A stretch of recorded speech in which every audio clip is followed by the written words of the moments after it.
Salut à tous les passionnés de pêche. Et si je vous disais que votre plus grand ennemi, lors d'une partie de pêche sur glace, c'est vous-même? Non, pas votre patience ou votre technique, juste votre présence, votre ombre. Aujourd'hui, on va répondre une bonne fois pour toutes à cette vieille question. Est-ce que l'ombre projetée sur la glace peut vraiment vider une zone de tout poisson? Restez bien avec moi, parce qu'on va non seulement y répondre, mais vous allez surtout comprendre pourquoi vos journées sont parfois si frustrantes, sans la moindre touche. La réponse est beaucoup plus subtile qu'un simple oui ou non. C'est une histoire de physique, de biologie et de psychologie du poisson. D'ailleurs, pour commencer, dites-moi en commentaire. Pour vous, c'est un mythe de vieux pêcheurs ou une réalité scientifique? Allez, on attaque. On a tous entendu ça au bord de l'eau. Fais pas de bruit, bouge pas trop, attention à ton ombre. Des conseils transmis de génération en génération, presque comme un évangile. Pour beaucoup de pêcheurs, c'est une évidence absolue. L'ombre est synonyme de danger pour le poisson. C'est l'ombre du héron, du cormoran, d'un oiseau de proie qui plane au-dessus. Un prédateur. Donc, logiquement, le poisson doit fuir à la moindre alerte. C'est une habitude, une superstition même, ancrée dans nos pratiques. On le fait sans même y penser. On se place dos au soleil, on essaye de rester immobile, on chuchote presque. Mais est-ce qu'on le fait pour les bonnes raisons ou est-ce qu'on se complique la vie pour rien, en se concentrant sur le mauvais détail? C'est exactement ce qu'on va décortiquer ensemble aujourd'hui. Imaginez la scène. Il est 7 heures du matin. Le soleil se lève à peine, l'air est glacial, le silence est total. Vous êtes le premier sur l'étang gelé. Vous avez choisi votre poste avec soin, là où vous avez fait de belles perches l'année dernière. Vous percez votre trou, vous sondez. Tout est parfait. Vous descendez votre leurre et l'attente commence. 1 minute, 5 minutes, 20 minutes. Rien. Pas une vibration, pas une tape. Le sondeur montre un peu de vie en dessous, mais rien ne semble intéresser. Vous êtes là, immobile, concentré, mais ça ne veut pas. C'est le genre de situation que chaque pêcheur sur glace a connu des dizaines de fois. Une frustration qui monte doucement et on commence à douter de tout, du leurre, de la couleur, de l'animation, mais rarement de sa propre position. Et c'est là que notre sujet du jour entre en jeu. Le soleil monte doucement dans le ciel. Il est encore bas, ce qui signifie que votre ombre est longue, très longue. Elle s'étire sur des mètres sur la surface blanche de la glace. Sans même vous en rendre compte, cette ombre immense balaie la zone que vous êtes en train de pêcher. Chaque fois que vous vous penchez pour regarder dans le trou, chaque fois que vous changez de position sur votre siège, cette masse sombre bouge sous l'eau. Vous pensez être discret parce que vous ne faites pas de bruit, mais visuellement, vous êtes peut-être en train de donner un spectacle d'horreur pour les poissons qui se trouvent en dessous. L'idée de cette vidéo, c'est de comprendre si ce spectacle a un réel impact ou si c'est juste une projection de nos peurs de pêcheurs. Pour comprendre, il faut d'abord se poser la bonne question. Qu'est-ce qu'une ombre pour un poisson? Pour nous, c'est une forme définie, une silhouette. Mais sous l'eau, ce n'est pas si simple. Tout dépend d'un facteur essentiel, la nature de la glace et sa couverture. Une glace noire, transparente, sans neige, agira presque comme une vitre. Une ombre projetée dessus sera relativement nette en dessous. À l'inverse, une glace recouverte de 10 cm de neige va complètement changer la donne. La neige agit comme un diffuseur de lumière. Pensez à un abat-jour. Elle disperse les rayons du soleil. Votre ombre ne sera plus une forme noire et nette, mais plutôt une large zone où la luminosité baisse légèrement.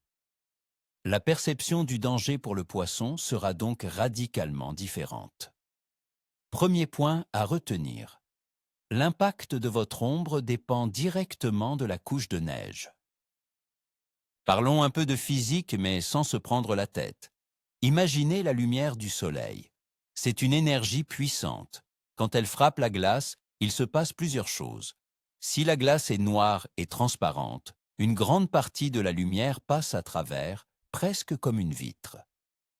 Mais si vous avez une couche de neige, même de quelques centimètres, c'est une toute autre histoire. La neige agit comme un diffuseur géant. Elle disperse la lumière dans toutes les directions. Au lieu d'avoir des rayons directs, vous obtenez une luminosité ambiante, beaucoup plus douce sous l'eau. Dans ce cas, votre ombre projetée en surface sera beaucoup moins nette en dessous. Elle se transforme en une zone légèrement moins éclairée, plutôt qu'en une tache noire bien définie. C'est un détail crucial. Pensez-y la prochaine fois que vous choisirez votre emplacement. Un peu de neige peut être votre meilleur allié pour rester discret. Alors, concrètement, qu'est-ce que le poisson voit? Il faut se débarrasser d'une idée reçue. Le poisson ne voit pas une silhouette humaine détaillée avec un bonnet et une canne à pêche. Sa vision est différente de la nôtre et l'eau déforme beaucoup les choses. Ce qu'il perçoit, c'est un changement dans son environnement lumineux. Sur une glace noire partant de grands soleils, il verra une masse sombre et contrastée se déplacer au-dessus de lui. Sur une glace couverte de neige, il percevra une baisse de luminosité plus graduelle, plus diffuse. Dans les deux cas, c'est une anomalie. Et pour un animal qui est à la fois un prédateur et une proie, toute anomalie est un signal. Soit un signal de nourriture potentielle, soit, et c'est plus souvent le cas, un signal de danger imminent. Maintenant, le point le plus important de toute cette analyse. Ce n'est pas tant l'ombre statique qui est le problème. Si vous arrivez à vous installer sans faire de vagues et que votre ombre reste immobile pendant 1 heure au-dessus d'un poisson, il y a des chances qu'il s'y habitue et finisse par l'ignorer. Le vrai, l'unique déclencheur de la panique, c'est le mouvement. C'est le passage de la lumière à l'ombre. C'est cette variation rapide qui active l'instinct de survie du poisson. Pensez à l'ombre d'un oiseau qui passe à toute vitesse au-dessus d'un banc de gardons. La réaction est instantanée. C'est un réflexe archaïque, gravé dans leur génétique. Un changement brusque de lumière par le haut signifie la mort. Et c'est exactement ce que nous reproduisons sans le savoir. Visualisons l'action. Vous marchez sur la glace en direction de votre trou. Votre ombre, longue et rapide, balaie une large zone. C'est la première alerte. Tous les poissons méfiants dans le secteur ont enregistré l'information. Quelque chose de grand et de rapide est passé au-dessus. Ensuite, vous vous installez. Vous bougez votre siège, vous vous penchez, vous changez votre leurre. Chaque mouvement crée des flashs, des changements d'intensité lumineuse sous l'eau. Pour un cendre ou une grosse perche postée, le message est clair. La zone est devenue dangereuse, il n'est plus temps de chasser, mais de se mettre à l'abri ou, au minimum, de rester complètement inerte et sur ses gardes. Vous venez de tuer l'activité alimentaire sur votre poste avant même d'avoir commencé à pêcher. C'est aussi simple et brutal que ça. Beaucoup de pêcheurs vont me dire « Moi je pense que c'est surtout le bruit qui les fait fuir, les vibrations sur la glace. » Et ils n'ont pas tort. Le bruit est un facteur énorme. Le son se propage extrêmement bien dans l'eau. Les coups de talon sur la glace, le matériel qui tombe, les cris, tout cela est perçu par le poisson. Mais on a tendance à opposer le bruit et l'ombre, alors qu'en réalité, ils se combinent pour créer une alerte maximale. Le poisson perçoit une vibration, il se met en alerte. Il lève les yeux. Et là, il voit une masse sombre qui bouge. C'est la double confirmation du danger. L'un ne va pas sans l'autre. Ignorer l'un de ces deux aspects, c'est pécher avec un handicap majeur. Il faut être un ninja, à la fois silencieux et visuellement discret. Parlons maintenant du cône de vision du poisson. Un poisson ne voit pas à 360 degrés au-dessus de lui. Il a une sorte de fenêtre de vision circulaire vers la surface. En dehors de cette fenêtre, la surface de l'eau agit comme un miroir. Plus le poisson est profond, plus sa fenêtre de vision sur la surface est large. Un poisson situé à 1 mètre de profondeur verra une toute petite portion de la surface, tandis qu'un poisson à 5 mètres de profondeur aura une vision bien plus panoramique. Cela signifie que plus vous pêchez profond, plus votre ombre a de chances d'être perçue par le poisson, car elle entrera plus facilement dans sa fenêtre. C'est contre-intuitif. On pourrait penser que la profondeur protège, mais en termes de vision vers la surface, c'est l'inverse. Alors, comment le poisson interprète-t-il ce signal visuel? Pour les espèces les plus prudentes comme la truite, le sandre ou les grosses perches, un mouvement d'ombre est presque toujours interprété comme une menace de prédation aérienne. Leur réaction instinctive n'est pas forcément de fuir à toute vitesse en créant des remous. Souvent, la réaction est plus subtile. Le poisson va simplement se coller au fond, arrêter toute activité alimentaire et devenir extrêmement passif. C'est ce qui explique ces journées frustrantes où le sondeur est plein de détections, mais où vous n'enregistrez aucune touche. Les poissons sont là, mais ils sont en mode verrouillé. Ils attendent que le danger passe. Et le danger, c'est vous. Prenons un autre exemple très concret. Vous pêchez tranquillement et soudain, vous décidez de percer un deuxième trou à quelques mètres de là. Vous vous levez, vous marchez, votre ombre balaie la zone de votre premier trou, puis vous faites du bruit en perçant. Ensuite, vous revenez vous asseoir. Vous venez d'envoyer une double alerte massive. Très souvent, on constate que l'activité, si elle existait, s'arrête net pendant au moins 20 à 30 minutes après une telle manœuvre. Ce n'est pas une coïncidence. C'est simplement le temps qu'il faut au poisson pour se calmer et considérer que la zone est redevenue sûre. Pendant ce temps, vous pêchez dans le vide, en vous demandant pourquoi les touches se sont arrêtées. Il est aussi important de noter que toutes les espèces ne réagissent pas de la même manière. Le brochet, par exemple, est un super prédateur. Il a beaucoup moins de prédateurs naturels une fois qu'il atteint une certaine taille. Il sera donc souvent moins sensible à une ombre qu'une perche ou un gardon. Il peut même être curieux. Mais pour la majorité des poissons que nous ciblons sur la glace, la méfiance est la règle. La perche est particulièrement sensible à ce qui se passe au-dessus d'elle. C'est un poisson qui vit souvent en banc, et la survie du groupe dépend de la vigilance de chaque individu.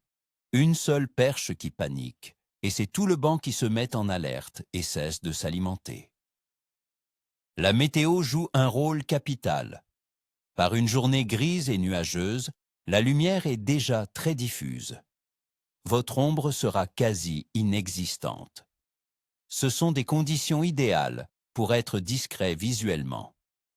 Le poisson aura beaucoup plus de mal à détecter votre présence par la vue. Dans ces conditions, c'est le bruit qui devient le facteur numéro 1. À l'inverse, une journée de grand soleil avec un ciel bleu pur, surtout sur de la glace sans neige, c'est le pire scénario possible. Votre ombre sera noire, nette, et chaque mouvement sera perçu comme un signal de détresse par les poissons. Adapter sa discrétion en fonction de la météo est une compétence de pêcheur expérimenté. Une astuce que les anciens connaissent bien, c'est de salir son poste. Une fois le trou percé, au lieu de nettoyer toute la neige autour, ils en laissent une bonne couche. Mieux encore, ils en rajoutent.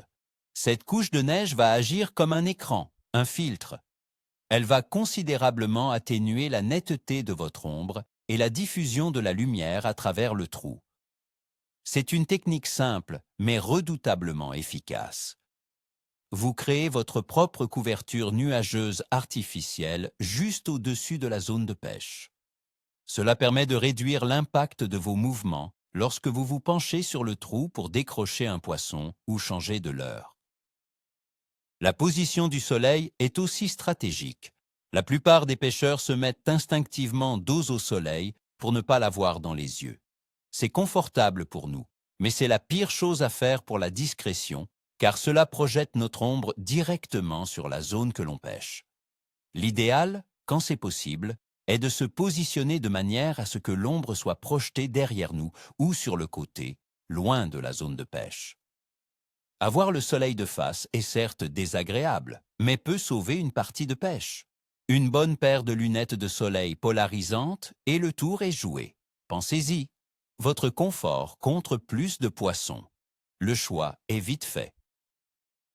On peut aussi parler de la couleur des vêtements. Est-ce que ça a un impact? Probablement très faible. Comme on l'a dit, le poisson ne voit pas les détails. C'est le contraste qui compte. Que vous soyez en noir, en rouge ou en camouflage, votre corps va bloquer la lumière de la même manière et créer une ombre. La seule chose qui pourrait jouer, c'est si vous portez des vêtements très clairs par temps couvert. Vous pourriez vous fondre un peu plus dans le décor lumineux ambiant. Mais honnêtement, c'est un détail par rapport à la gestion du mouvement de votre ombre. Mieux vaut se concentrer sur l'essentiel, ne pas bouger brusquement. L'approche finale du poste est peut-être le moment le plus critique. N'arrivez jamais en marchant normalement jusqu'au bord du trou. Les derniers mètres doivent se faire avec une extrême lenteur. Avancez à pas de loup en glissant les pieds plutôt qu'en les levant. Cela minimise les vibrations et permet de contrôler le mouvement de votre ombre.